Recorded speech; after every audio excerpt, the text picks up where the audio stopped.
kwa anachora picha hapa nje. Osage akamkuta akamwambia kuna maonesho sanaa alikuwa aende kupiga picha, kwa hiyo waende pamoja akauze naye picha zake. Yeye akasema sawa, wataenda pamoja. Akafurahi sana. Kweli mzee, kwenye shughuli akafanikiwa kuuza picha moja na yeye akalipwa pesa nzuri sana. Kwa hiyo akamshukuru sana Osage na alivyotoka kazini akamnunulia anti yake simu kisha akamletea dukani kwake. Anti akafurahi huyo. Akamuuliza unatoa wapi pesa? Ni kwenye kile tu kimgawa au? Yeye akasema hapana bana, nimeuza michoro yangu. Michoro gani? Si michoro yangu. Ile michoro yako ndio inakufanya unapata pesa hivi. Na umenunulia hii simu. Yeye anaitikia tu. Anti akafurahi sana kisha akambariki mpoa wake. Sasa yeye akawa na wasiwasi kuhusu Osi. Anaona kama mchizi anaweza asimpende akirudi Nigeria. Osage akawa anamwambia Osi ni mtu poa tu, wala hakuna haja ya kuwa na wasiwasi, wala hata sio mtu wa mambo mengi. Ila swali ni kwamba na wewe unampenda kiukweli? Yeye akasema tutajua tu.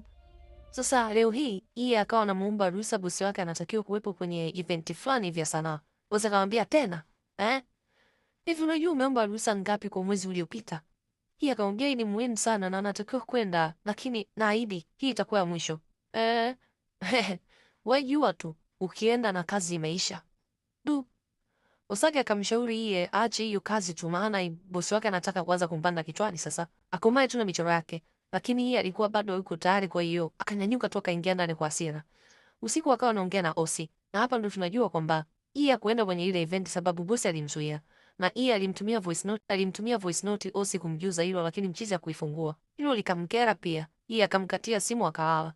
Kesho yake bosi akawa anaongea na Osage na akamwambia kwamba amekuwa hampi attention kabisa siku hizi yeye, kwa sababu huko aliko kafukuzwa kazi na hawezi kurudi Nigeria akiwa hana kazi. Osage akamwambia aongee na mama yake amuelezee tu ukweli.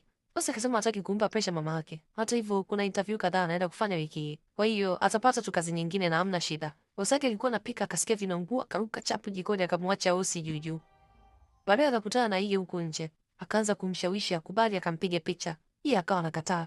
Chizi akaendelea kumforce akamwambia atakaramikia kila kitu. Makeup, nguo, sijui nini, yani kila kitu.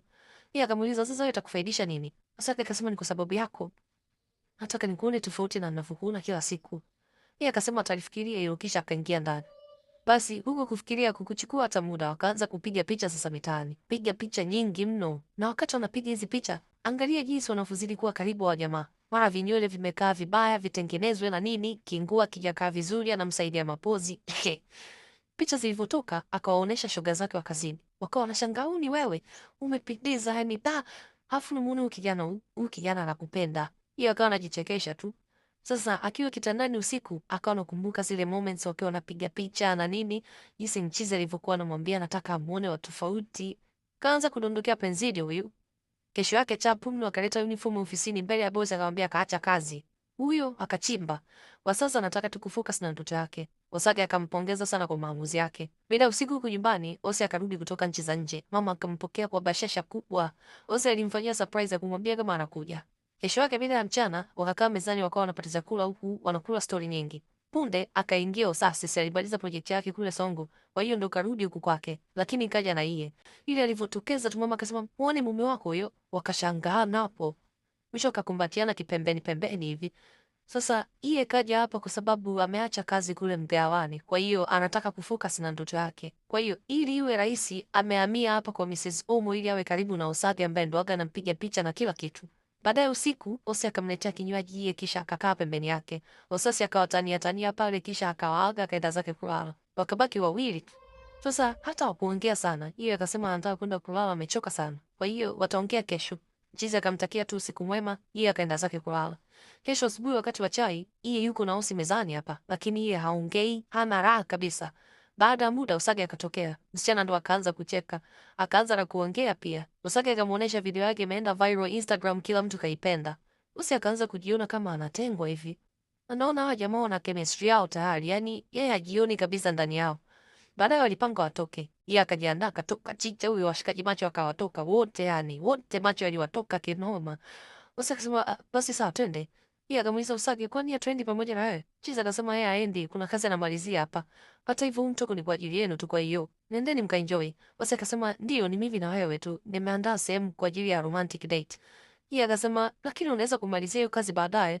Osage kumwangalia machoni yeye akajikuta anafunga PC mwenyewe kwamba atamalizia tu baadaye waondoke pamoja. Osi kidogo apasuke kwa hasira akajichekesha tu ili asizue taharuki. Yeye akafurahi kinoma.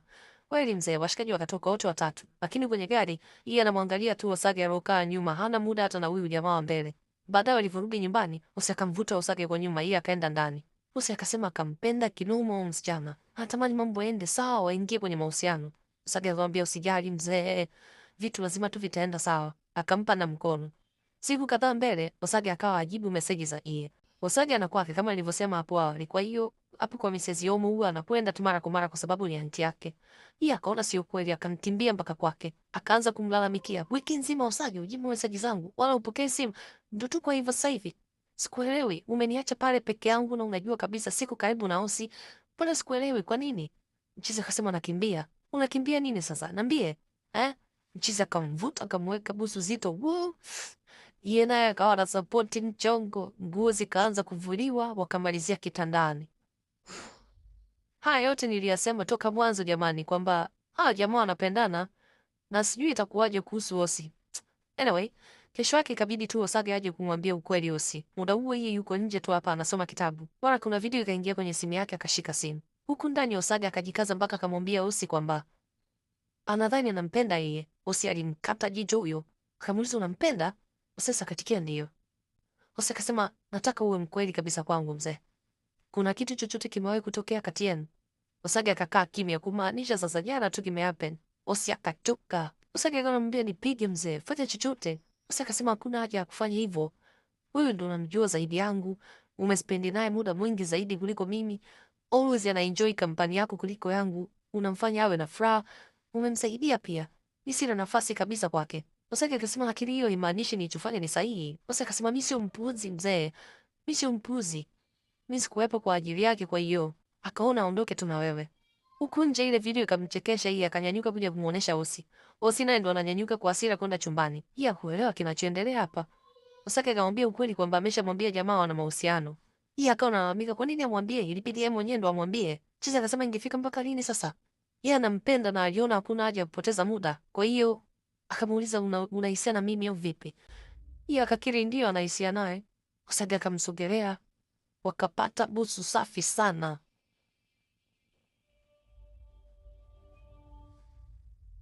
Kesho yake hii akaongea na anti yake wa dukani kule, akamwambia kwamba ameingia kwenye mahusiano na Osage na wala sio Osi. Anti akawakubali tu, lakini endapo anti yake Osage naye atawakubali pia. Simu ikakatwa.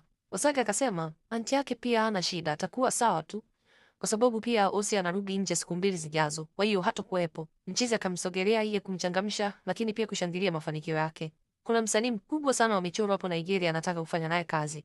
Kwa hiyo wakawa wameingia kwenye mahusiano rasmi ambao hamtaki mtajua wenyewe sasa mnafanyaje. Na hapo linakuwa mwisho wa hii movie inaitwa Love in Progress. Niandikie maoni yako hapo chini. Hii situation ambayo imetokea kwenye hii movie imeshawahi kukukuta kwenye maisha ya kweli?